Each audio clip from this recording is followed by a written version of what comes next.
Hi, I'm Dr. J. Varma, and welcome to Thermometer. On this channel, I check the temperature of health in the US and around the world, and I give you expert insights on infectious diseases in public health. This is our weekly episode of Inside Outbreaks.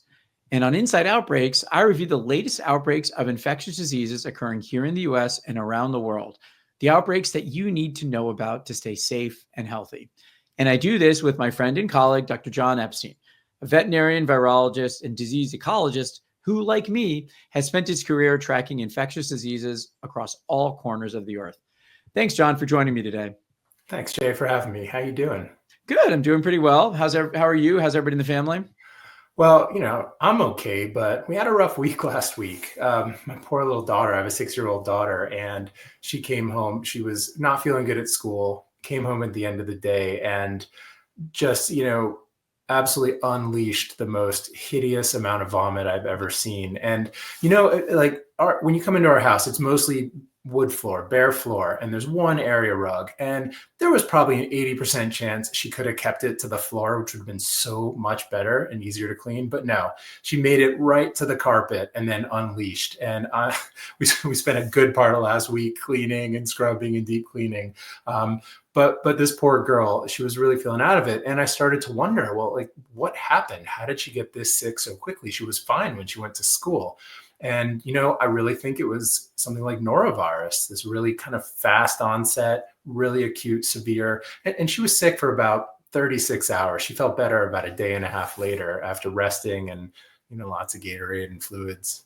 Oh, I'm sorry to hear that. Yeah. I mean, thankfully, my kids are now grown and out of the house, but I can't tell you the number of episodes of vomiting and diarrhea we had because we were living all over the world and we were traveling I was traveling places, others were traveling. My wife is a pediatrician. She might bring home stuff. So between the kids and me and them, and we had a bowl in our house that was called the vomit bowl. It was a small little, greenish, like Tupperware that pretty much came out anytime somebody had one of these illnesses. Because and it's nice that both you and your wife are medical professionals. As a veterinarian, I'm definitely the designated mess cleaner.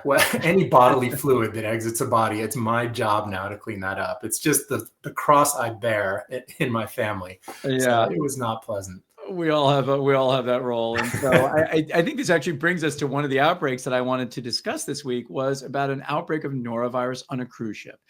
And so, the story this week is basically that the Queen Mary 2, which is one of the largest cruise liners in the world, has been hit by a huge outbreak of norovirus. This is a cruise that started in the UK. So probably a lot of British tourists and, maybe some from mainland Europe as well.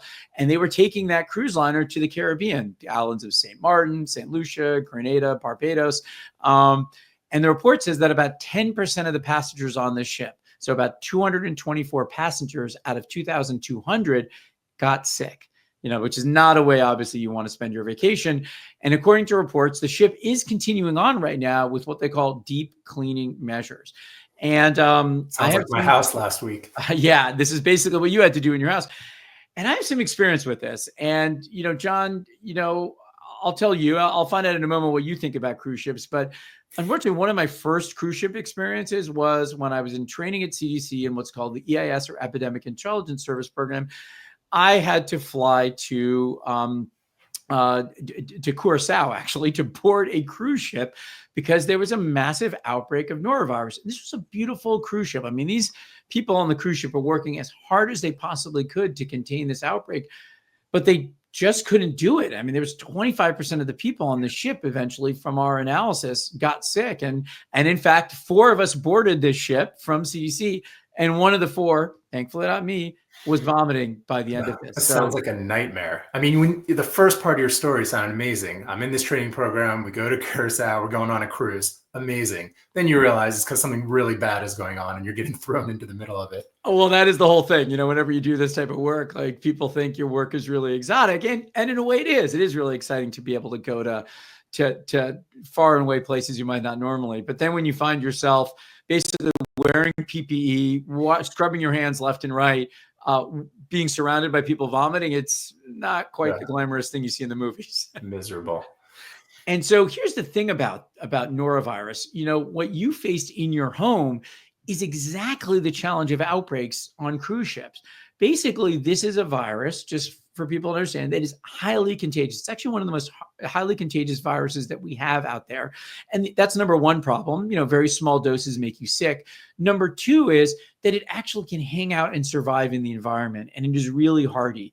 And people can carry the infection, spread it through their hands, onto surfaces. And, cruise ships are trying the best they can to do this deep cleaning. But first of all, they have to cover every surface. And second of all, people on a cruise ship, they want to get out of their cabin as soon as possible. And so they may be leaving their cabin before they are fully healthy, and certainly maybe before they're not infectious anymore. And so all it takes is one person to be cleaning the stair banisters or cleaning something else, and then a sick person who's just recovering from illness to walk out of the room, touch that banner, and then you got hundreds of people all day long touching the same thing. And so, John, that was kind of what you were trying to do in your house, right? Is keep it clean so yeah, the other people in your house don't get sick. We were disinfecting every surface we could, and I know how contagious norovirus can be, and we were just, bracing ourselves, and we were fortunate that no one else in the family got sick, but that's what it is. It's surfaces, it's so easy to contaminate, and so you really have to. And a cruise ship, it's like being in a bottle, all these people contained. It's really hard. Yeah, it really is. And so I guess for the main message to viewers out there is not just necessarily to be grossed out. I mean, this is a virus that causes vomiting and diarrhea. Most people tend to recover okay. Some people recover really quickly. Some people, like myself, tend to feel kind of down and out when you get these illnesses for a couple of days. But the most important thing is, if anybody in your family or you're in a place that has this, you got to be really super aggressive about cleaning every possible surface around you, about trying to give a dedicated bathroom. If you happen to be lucky enough to have an extra bathroom, make it a dedicated bathroom for just the sick person, because these particles can really just go everywhere. And so that type of cleaning is really what's necessary. And unfortunately, for a lot of cruise ships, this type of cleaning measures just don't even work. The only thing that tends to work is what they call dry docking, which is essentially put the ship in port, take off all the passengers and all the staff, wait about a week until anybody who is incubating it gets sick and then gets healthy. Anybody who is sick is now healthy again, and all of the surfaces can be cleaned and it dies off in the environment. But that is incredibly expensive for cruise ships to do. So they obviously try not to do this as much as possible. Yeah, and it's got to be, like any kind of travel, they don't have the best ability to screen people coming on. So whether they get infected on the cruise ship or they got infected prior and they then come on, I mean, it's just, that's a tough industry to really try to keep everyone healthy. And so when you think about the majority of the time, it's fine. That's a testament to, how seriously they take health and public health on cruise ships. Yeah, and it is. But unfortunately, again, tying this back to some of the news that's going on right now about the current administration tearing apart public health infrastructure. One of the ways that we actually keep cruise ships safe is actually CDC has an entire program called the Vessel Sanitation Program. And I got to know this well when I was in my, second year of CDC's training program, EIS, 20 years ago, where I worked with, one of the 4 people I boarded this ship with was a vessel sanitation person. Their whole job is to understand how to keep cruise ships safe. And the reason CDC does this is actually quite interesting. Public health in the United States is largely considered something that state and local health departments have the authority to do. But CDC, as part of the federal government, is responsible for ports of entry, so border crossings at airports, land crossings, and it's also responsible for international waters and U.S. government waters. And cruise ships, if they travel through American waters, can be regulated by CDC. And these staff people, from what I've read in the news, I don't know all the details, some of them have been fired. So I'm not sure, people in Florida, which run a huge cruise ship industry, want their ships any less safe, because this is a devastating outbreak. These are devastating outbreaks to them financially when they occur, in addition to the illness in people too.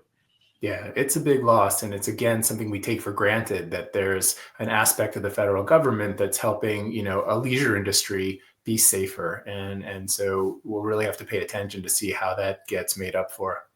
Yeah. And I think you really, touched on it immediately right there. And it really has always bothered me a lot, particularly during COVID, when people put this contrast between, like, are we saving the economy or are we saving health? Honestly, saving health saves the economy. And if you run a cruise ship, and I know this because I worked with the captain on that cruise and spoke with people, in the industry as part of this, you need to keep your staff healthy. You need your passengers healthy, because they're your recurring source of revenue. So health is not a is necessary to keep the economy going, necessary to keep businesses going. It's not a choice between the two of them. Yeah. Well, this is the eternal struggle of public health. It is good for the economy. It's good for society. And there's a lot of headwinds right now trying to keep all those things functioning. Yeah. And now let's shift again to another disease that really does depend upon public health as well, too, in measles. And as people who've been watching the show and following the news know, there was a large and expanding outbreak of measles that started in West Texas. And there's some really disheartening news, again, in the past few days. It turns out that another child has died. And this is a disease, again, that is highly preventable. We have vaccines that are highly safe and effective. And it turns out that an 8-year-old girl died last Thursday at a hospital in Lubbock, Texas. The child, unfortunately, like almost all of the people involved in this outbreak, was not vaccinated, was reported to not have any underlying health conditions at all. And the official report that came out, at least according to the news, was that the child died of what was called measles pulmonary failure. And this is just so disheartening to hear about, yet another child dying from an illness that really they never should have gotten in the first place. Jay, it's so sad. And, I just hate to think, but it's likely we're going to see this more and more as, again, measles, like norovirus, an extremely contagious virus. It moves fast. And the more a population has gaps in its coverage of vaccination, the easier it is for that virus to move around. But let me ask you something. What do we know about the case fatality rate? What is the normal number of people, in a population per 100 or per 1,000 that get measles who we expect to die, and who do we expect not to die? And what does that tell us about what we think the magnitude is of these outbreaks? Yeah, I mean, this is one of the things that I think is a real warning sign for us. So, measles if you consider a healthy population, is estimated to kill anywhere from 1 in 1,000 to 1 in 500. So if you have 1,000 people, you may get 1 or 2 deaths of measles. Now, that rate can be much higher if you're looking at a population that's undernourished, that has other health complications. But in a place like the United States, where people are generally quite healthy in terms of like basic nutritional status, we wouldn't expect to see more than 1, maybe 2 deaths at the most in 1,000. And so so we'll talk about in a moment what this means for underreporting. But first of all, why do people die of measles? Well, what happens is measles is a virus that is highly contagious. And so people get infected very easily by breathing it through the air. It goes into their lungs, but it doesn't just stay in the lungs. It actually causes a widespread infection of the body, which is why you end up seeing a rash, because that's evidence of the measles infection traveling to other parts of the body. And measles does a couple of things. First of all, it can cause an overwhelming inflammation in your lungs. Second of all, a pneumonia, so a measles pneumonia. The second thing it does is it really suppresses your immune system dramatically. It's one of the strongest immune suppressants that we know of. And so that puts you at risk for a second type of pneumonia, which is a bacteria then piling up on top. So not only are your tissues damaged because of the virus, they then get damaged from these secondary bacteria. And then there are other severe complications as well. Measles can cause swelling in the brain. It can cause it at 3 different time points. One, in that early stage of infection, another a few weeks to a months later where your immune system comes back to attack you, and another even 10 years later, potentially, where you can get severe swelling and almost certain death from this. So measles does occur and causes death in about 1 in 1,000, 2 in 1,000 cases.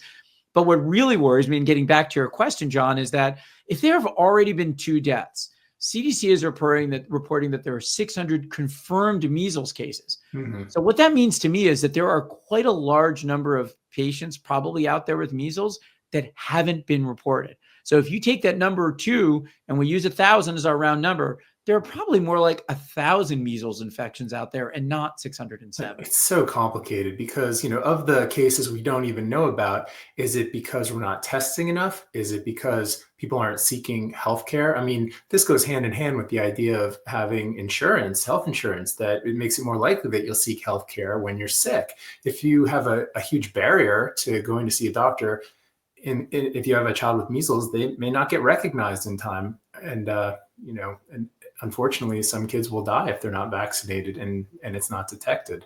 Yeah, you're touching on, this is a really complex issue about why there might be underreporting. And I'm just going to tick off a few of the important reasons.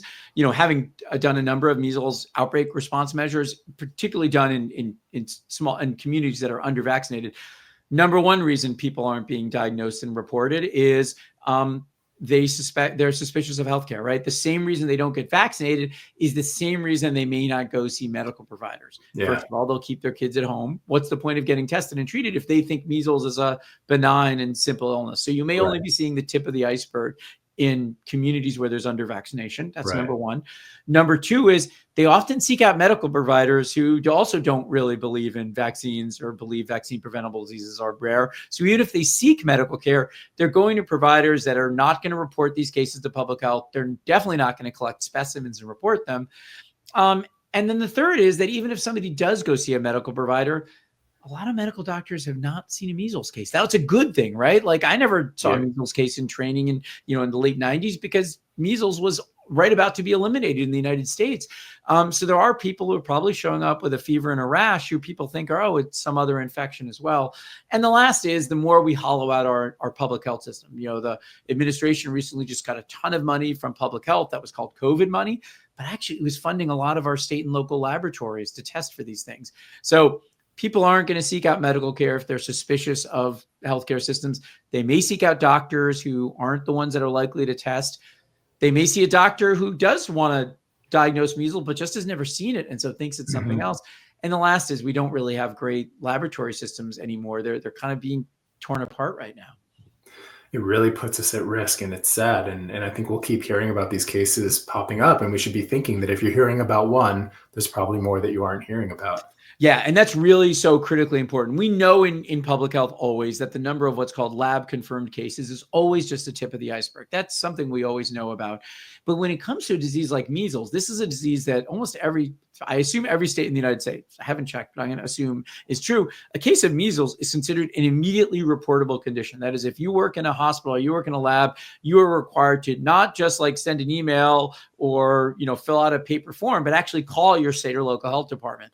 So we think that the barrier to reporting measles cases is pretty low. So if we're seeing underreporting right now, as I suspect we are, we need to be really worried because it's those undiagnosed cases that are the ones that are walking around.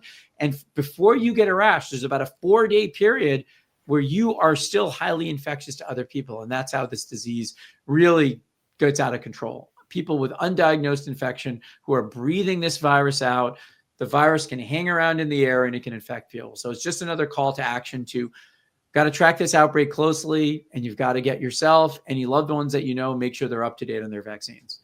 Yeah. And I guess the good news is this isn't an irreversible trend that we're seeing. If we can get vaccine coverage back up, and it has to be a fairly high threshold, what is it, 90, 95%, something like that. But if we can get population vaccine rates back up, this virus can go away again. I mean, we have the ability to stamp it out again, and we did it before. Yes, absolutely. And I think you and I are both hoping that, there'll be enough awareness and really call to action by just everyday citizens, regardless of what their political background is, say, you know what, maybe this is one less problem that I want to deal with in my life.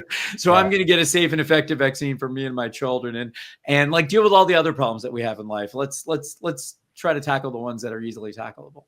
Absolutely. We got to, keep our eye on this ball because it's going to balloon fast, and it's not a gradual process. These things tend to happen rapidly. Once a virus is allowed to spread and expand, it happens quickly, and suddenly we're going to have a big problem on our hands. Yeah. And so thank you all for joining us today. We really appreciate you joining us for Inside Outbreaks. If you care about public health as much as Jon and I do, please hit the like button. Please hit subscribe. That helps make sure that this video and other educational ones like out there get out to other people. Because if we want to tackle diseases like measles, if we want to keep our cruise line industry safe, if you want to go on a cruise and you want to keep it safe, we need everybody to be an advocate for public health. And so hit like, hit subscribe, and we'll see you next week. Thanks. And Jay, I got to say before we sign off, maybe we need to end on a more positive note in the future. It could be such a downer talking about all those things. We want to inform and educate, but there's got to be reason for hope. So maybe we'll have a segment where we highlight really safe, and fun activities that people can do and not have to worry about getting a horrible infectious disease. You were right. I don't think we want to be Dr. Doom and Dr. Death all the time. All right. That's a call to action for us for future episodes. All right. Thank you all. See you next week. Take care.